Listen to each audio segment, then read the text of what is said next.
awesome. And I say that, and you say, Ray, does that silver make it any better? And I said, I don't care. It's a cool story, man.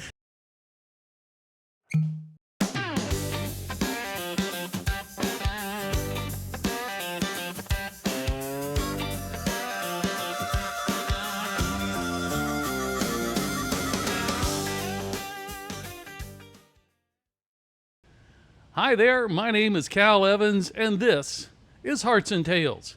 Hey, I'm here in one of my favorite distilleries here in Florida, Indian River, here in Vero Beach, and my guest is the master distiller, co-owner, chief bottle washer, and everything, Ray Hooker.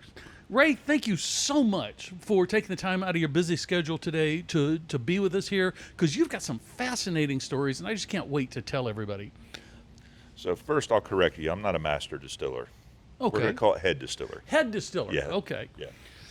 I honestly did not know that there were gradations. I assumed since you were the main distiller here that made you the master distiller. But I learned something Yeah, a new lot on of every people one of think that, but a master distiller means he's mastered the craft completely. It means he knows every aspect of it, whether it be vodka, gin, rum, tequila, brandy, and the sourcing, the horticulture, all of the above. So it's I'm not there.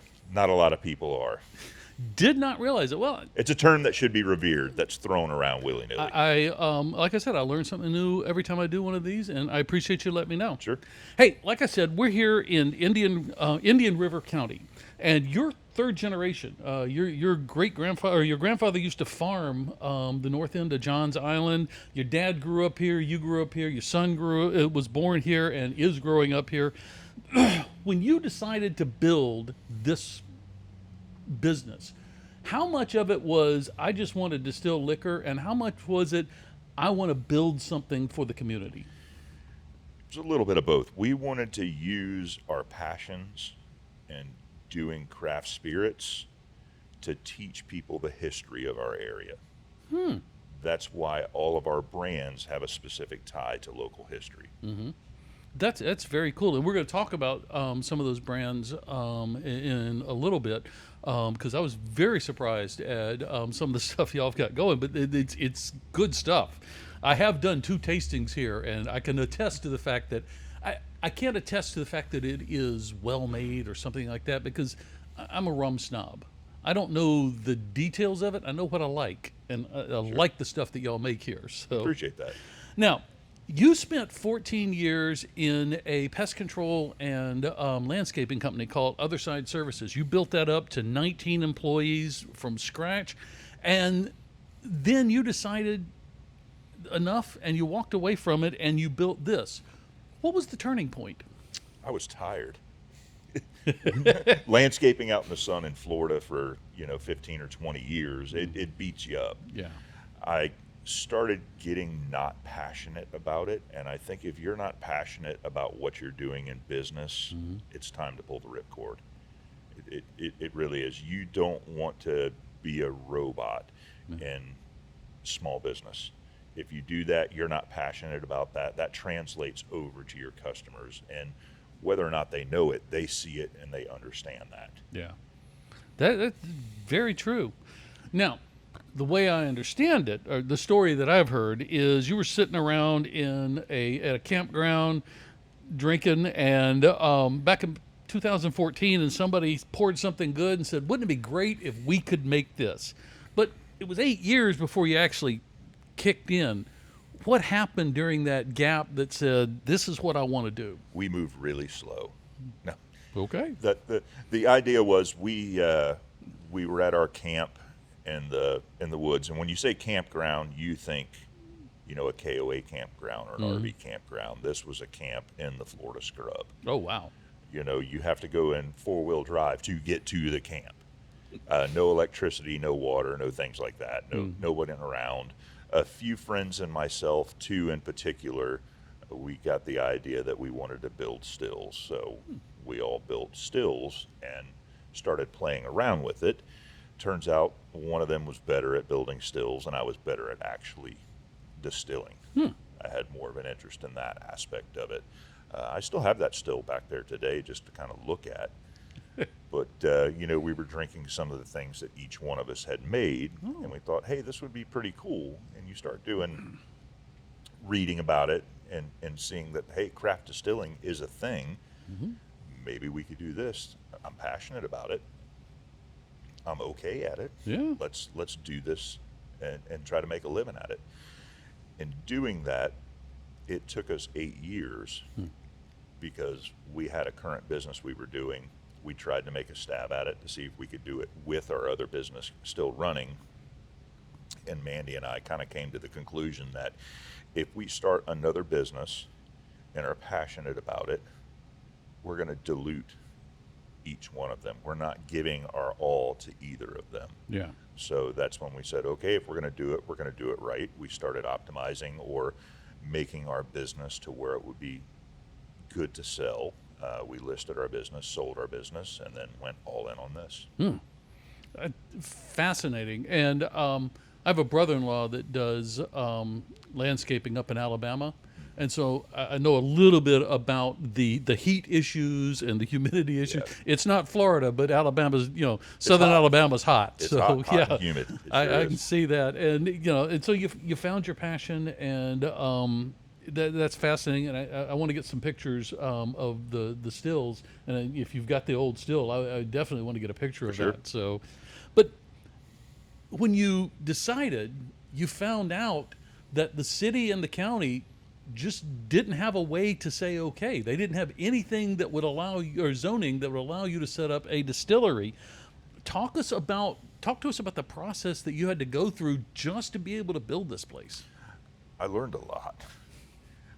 One of the things that I learned, I never go to government and say, can I do this? I word it as in, how can I do this? How do I make this happen? And through asking that question, they said, well, there's no way to do this with our current laws and our current zoning regulations, because if something isn't allowed by zoning, that means it's not allowed. So none of the zoning areas in our county allowed a craft distillery. So how do we do that? Well, we have to change the zoning ordinances. Okay, how do we do that? And that's a legislative change. So that means we have to propose it to the Planning and Zoning Board. They have to entertain it. Then they have to have that meeting and 2 meetings for public comments. The meeting has to be during the day and at night, and they have to be a certain amount of time apart. So that whole process takes a couple of months. Wow. To happen. Then when they approve it, nobody in the city, none of the residents have a problem with it, then they kick it up to the city council. And then the same process starts over again. They have to discuss it. They have to have a meeting during the day. They have to have a meeting during the night. They have to be a certain amount of time apart, and then they vote on it, and then it's passed. And for the pleasure of doing that, it cost about $5,000 to the city of Vero. Wow. So we did that, and no one in the city or in our government really understood what a distillery was, because we have breweries locally. So they said, oh, well, we have breweries, you're okay. Well, it's a little different than that. It's a completely different law. Yeah. And so we had to educate the entire process, all of our local government. Fascinating. And I had no idea that there was even a cost to it. I thought you just went and asked, and they said, "Oh, sure," Yeah, that would have been nice. That would have been. Yeah, that would have been nice. Now, on to a little more fun topic than government, but I love hearing how people knock through the walls. I've talked to Doug McCormick up at Yalaha about the legislative process of getting it able to do this here in Florida and being able to sell your own product Sure. and cocktails and stuff. And he went into the length of that. It was fascinating. So I love hearing about that. But the other side of it is, now that you're doing this, you're having fun at it. You use a notorious gang as one of your the brands, Yep. the Ashley Gang here in Florida. And you've got the notorious Ashley Gang corn whiskey. You've got Raylan's Reserve, JHA Rye. These are all real people that were here in Indian County, and not great people, but they're legend now. Yep. Talk to us a little bit about how you decided to say, I want this as part of my brand. Well, it's a part of our history. Yeah. The notorious Ashley Gang, their reign ended right here in Indian River County. And you say they're not great people, but were they bad people?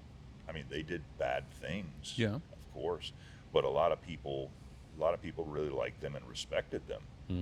You know, there's plenty of stories to where, you know, there was a single mother, the husband had passed away, and she was going to lose her house or her property, and then money showed up.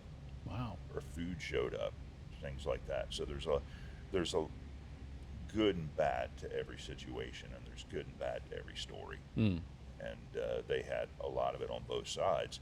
At this time in Florida, there was no mosquito control, there was no air conditioning. Florida was a wild, wild place. If we had those situations now, Florida's population would not be what it is.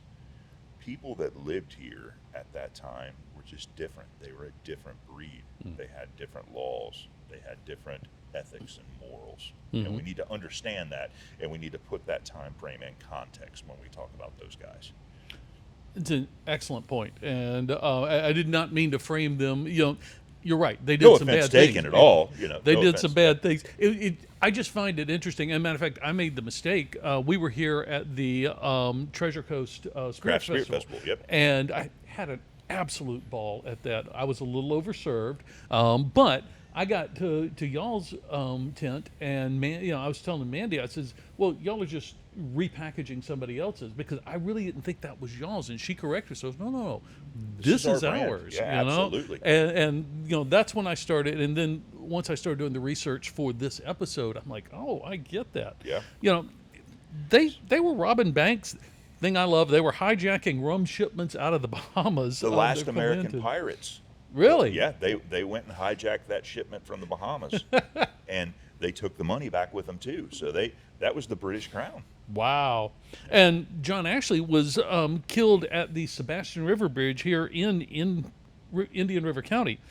How does it feel to be making whiskey and rum in a place that's directly connected with that kind of legend? I can't think of any other way to do it. I couldn't think of just calling this Indian River Distillery whiskey. It's we want to teach people about our area. We want people to understand that Florida isn't just Mickey Mouse. Yeah. And it's not just South Beach and parties and big cities. We have a very diverse history. We have a very storied agricultural past. Florida is still one of the largest cattle producers in the U.S. A lot of people don't realize that. Oh. Florida had cowboys in the 1600s Yep. before Texas was even a thought in someone's mind. Yep.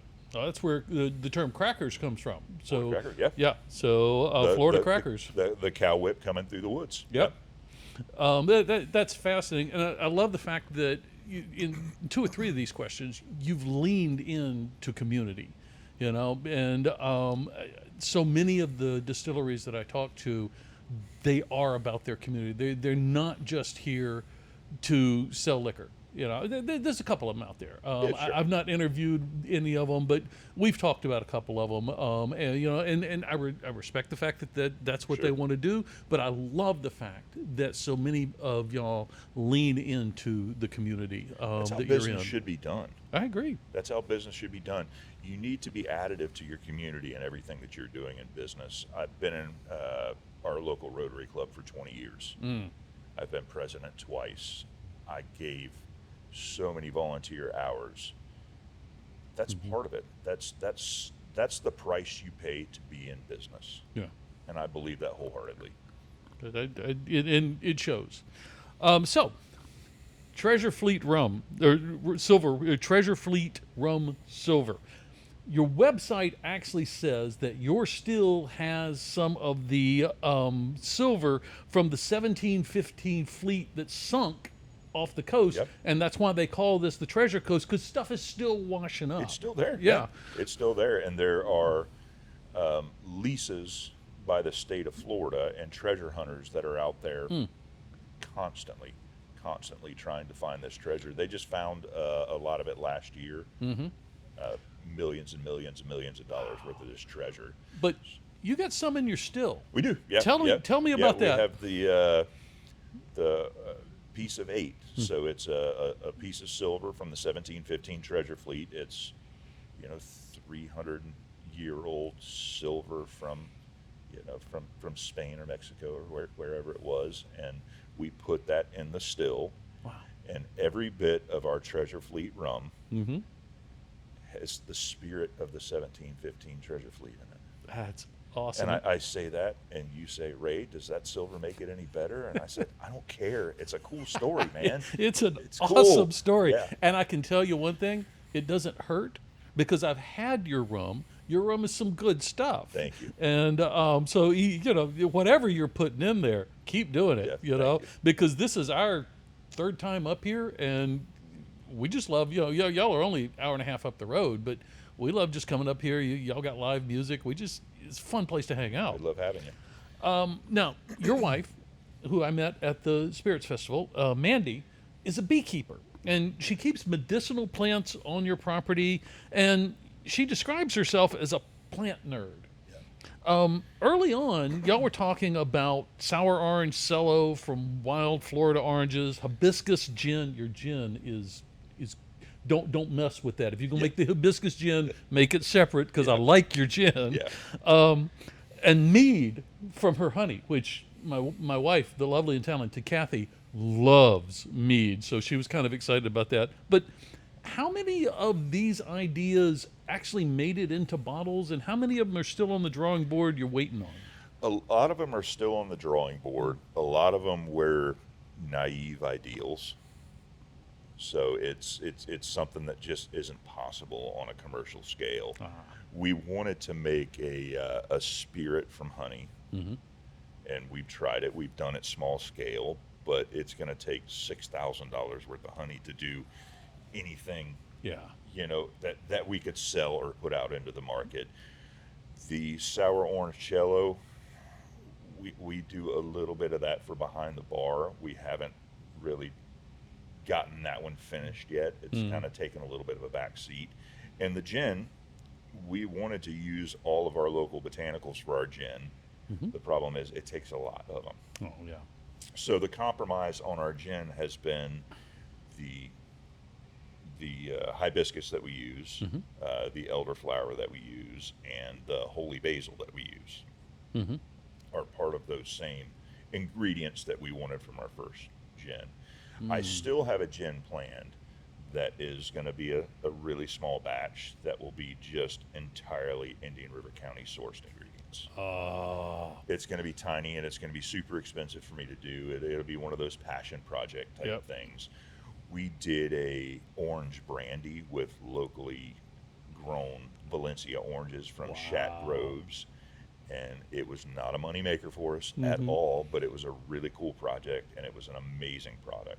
Some of the experiments that I see you guys doing, and almost every distiller that I talk to has we tried this, and we couldn't make it commercially, but it turned out good. It was great, yeah. It was one of those they pass around, when it's just friends. And when you get that gin, you've got my phone number. Now you call me, because I will be up here buying a bottle. Okay? Absolutely.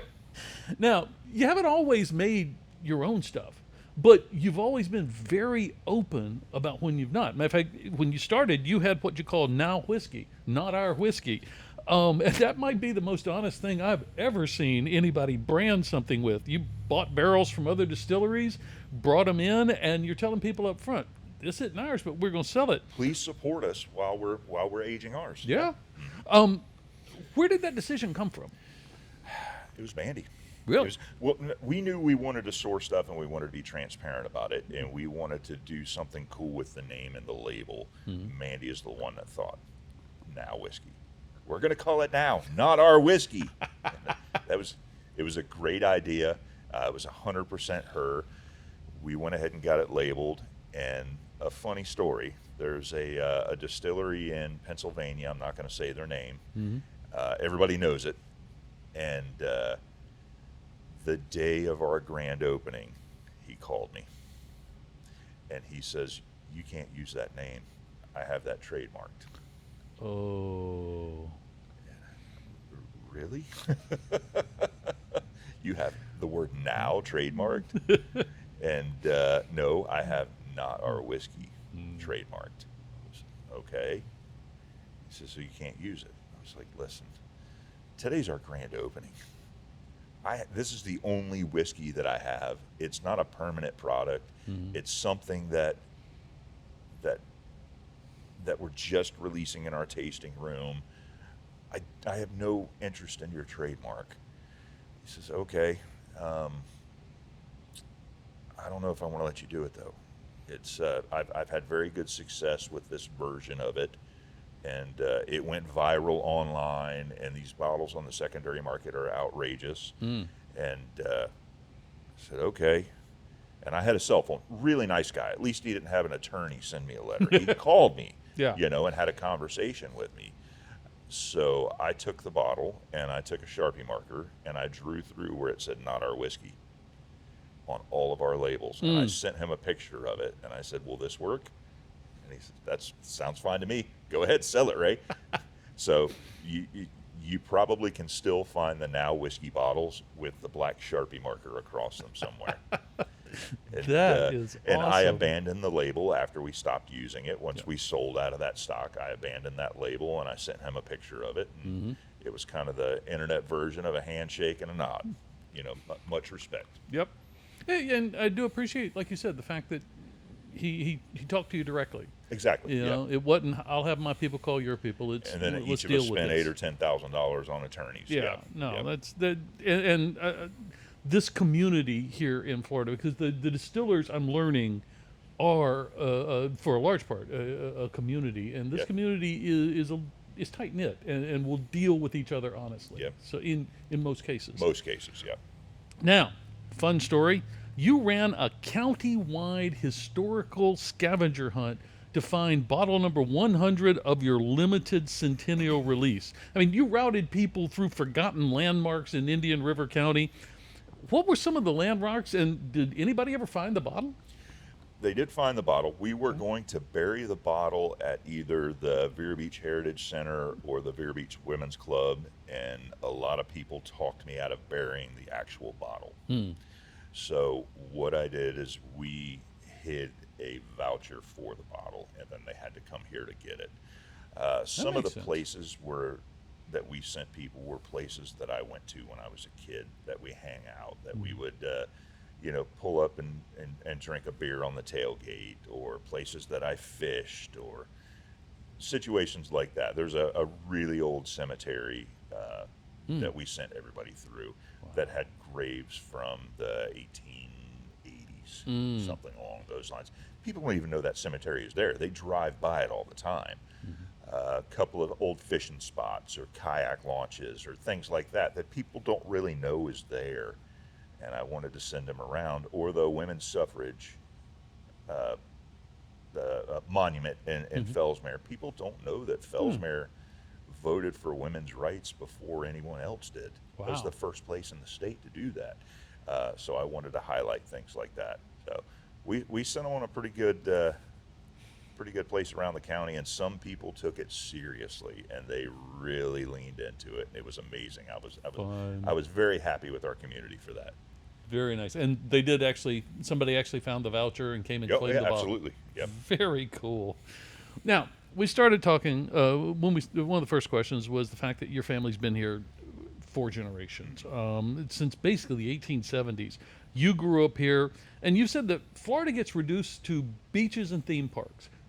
I've worked for the Mouse. I know that Disney is the happiest place on earth unless you work there. But you said that they get reduced to beaches and theme parks when there's actually so much more.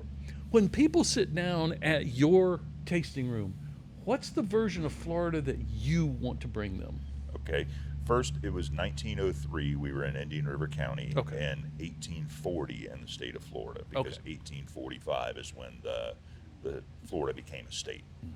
So if you're here before the state was here, then you're a pioneering family. Okay. So that's how we get that. That's why those dates stick in my mind so much. The version of Florida I want people to see is small towns, is community, is history, it's our environment, our the Indian River Lagoon, the marshes we have west of here, the sunsets, the just the wildlife, from wild hogs to deer to alligators to the great fish that we have, the snook. Most people have never had snook unless you're a fisherman, and it's the best fish you're ever going to have. So it's teaching people that and educating people that. Yeah. That is very cool.